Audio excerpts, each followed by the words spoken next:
मैं रहने वाला मध्य प्रदेश का हूँ, राजगढ़ ब्यावरा का, और बद्रीलाल गुर्जर मेरा नाम है। और सभी संतों के माध्यम से यहाँ मेरे को भेजा गया, पंजाब का प्रभारी हूँ। और गो आधारित खेती करने के पीछे ही ये राज्य है कि यहाँ तक इन संतों ने मेरे को पकड़ लिया और यहाँ बुलाया। मुक्तेश्वरानंद जी ने मेरे को गौ चेतना शोध अनुसंधान ट्रस्ट के राष्ट्रीय गोमय सलाहकार पद की नियुक्ति दी। ऐसा मैं नहीं बता रहा हूँ। 3 हमारे सुखदाता धरती गंगा गौ माता, भगवान की आरती होती है, हम गौ माता को जीने दो, दूध की नदियाँ बहने दो, ये नारा है अपनापन। आज कहीं न कहीं हम ये हाइब्रिड और रासायनिक खाद के चक्कर में फंस के और अपने परिवार को अपन मौत के मुंह में धकेलने का षड्यंत्र रचा जा रहा, जिनको और गौ माता की जगह गो आधारित खेती करना चाहिए। परिवार को बचाने के लिए 1 किले की खेती गो आधारित करना चाहिए।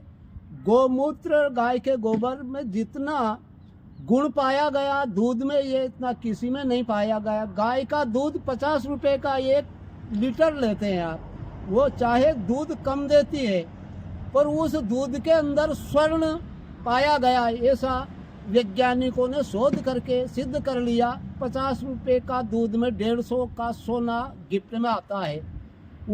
तो जो गाय का जो 2-3 लीटर दूध रहता है, यही गुणकारी होता है।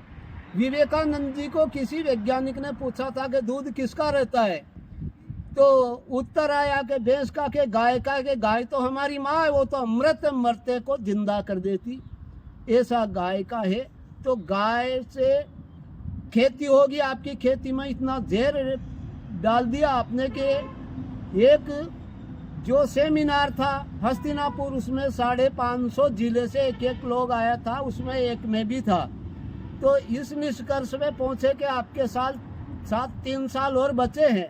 अगर आप ये धुआंधुर रासायनिक का कीटनाशक का प्रयोग करते गए तो आपका परिवार नहीं बचेगा, आपकी किले, आपकी जो भूमि, आपका धन बैंक में खाते में पड़ा रह जाएगा। इसलिए सभी से क्रमबद्ध निवेदन है कि गो आधारित खेती करें और अपने परिवार को बचाएं। आप स्वर्ग जैसी जिंदगी जी सकते हैं, अन्यथा आप 30% युवा नपुंसक हो चुके इस रासायनिक केमिकल को खा करके।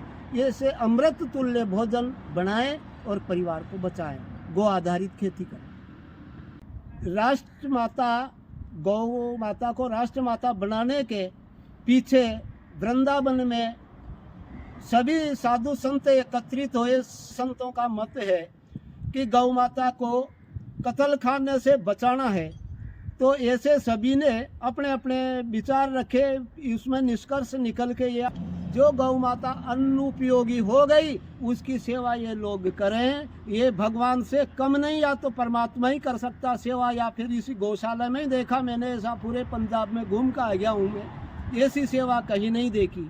इसीलिए आप सभी से निवेदन है, आने वाली अप्रैल 27, 2026 को अपने को प्रधानमंत्री, राष्ट्रपति और ये राज्यपाल, मुख्यमंत्री के नाम प्रार्थना पत्र देना है। 2 विषय हो सकते हैं अभियान को मनाने के लिए, या तो आंदोलन या फिर प्रार्थना।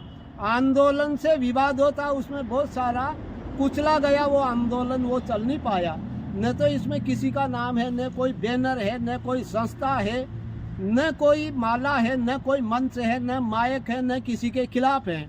ये गौ माता को गोहत्या से बचाने के लिए 5000 तहसील और 7500 जिलों में 27 अप्रैल 2026 को तहसीलदार, या तहसीलदार नहीं तो SDM बैठता है, उन अनुविभागीय अधिकारी को ये प्रार्थना पत्र दें कि गौ माता को राष्ट्र माता बनाएं। और ये राष्ट्र का प्राण है, राजा का कर्तव्य होता है राष्ट्र का प्राण बचाने का। तो ये प्राण है गौ माता, तो इनको बचाने का कानून बनाए और गोहत्या पूर्णतः बंद हो।